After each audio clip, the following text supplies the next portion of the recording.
Gold has always been used to represent symbols of power and has become an emblem of beauty ever since we laid our eyes upon it. It has been made into shrines, cooking utensils, vases, and jewelry for our own adornment. Its association with the gods, immortality, and wealth itself are common to many cultures throughout the world. But why do we choose gold of all the resources to make our own currencies? Well, the answer might be more complex than you first thought. Take a look at the periodic table. Seems like an odd place to start, but stay with me. On the right side of the table, you have the noble gases and halogens, which of course are just gases, so it wouldn't make much sense to use them as currency. Now look to the right side of the table. The alkaline metals and the alkaline earth metals. They're just too reactive, so it wouldn't make much sense to use them either. The same argument can be used for thorium, uranium, plutonium, etc. Either because they are radioactive, or they only ever exist as part of a lab experiment, before radioactively decomposing. Now all we have left is a group called the rare earths and the transition metals. The rare earths, most of which are actually less rare than gold, don't work as currency. The problem with the elements is that some of them are either way too rare that acquiring them and making them currency wouldn't make much sense, and the other problem is that, let's face it, they look too similar. Now we have the 49 transition metals, but most of these also don't work. They either corrode due to the elements, or some of them are just too hard to smelt, or they are simply just not durable enough. So now we have gold and silver, members of the noble metals. Silver is great. In fact, one of the most prominent forms of currency used in the ancient world was the denarius, which could have a video all in its own, used by the Romans. The problem is that it tarnishes.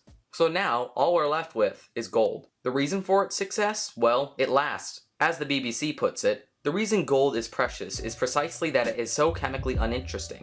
Gold's relative inertness means you can create an elaborate golden jaguar and be confident that 1,000 years later, it can be found in a museum display case in central London, still in pristine condition. So same goes with gold as a form of coinage. It can last for generations. So why don't we use it anymore? Well, turns out that there's a problem that no element can escape, not even gold. It's a resource. What does that mean? Well, here's an example. In the 16th century, the discovery of South America and its vast gold deposits led to an enormous fall in the value of gold, and therefore an enormous increase in the price of everything else. If the resource you use as currency loses its value, you have a crisis on your hands. So that's one of the reasons why we don't use it today. If you look at the price of gold now, you could quickly understand why that is so. The price isn't stable. For example, in 2011, the price had gone from $260 per ounce in 2011 to a peak at $1,921.15 in September of 2011, before falling back to $1,230. Quite a dramatic shift. But then there's the other question. Why do we even value gold? Why does it appeal to us? Well, there really is no answer to that. The things that appeal to us are things that we choose. We just like shiny things. Psychologically, some scientists have proposed that the reason why we find shiny things such as gold so precious is due to the gleam that sunlight puts on water. Sounds weird, but let me explain. The idea is that our ancestors once had to search for water this way, the sunlight gleaming off of it. And of course they, as we still do today, found water very, very important to their daily life. So that's just one thought on why shiny things such as gold might be appealing to us more.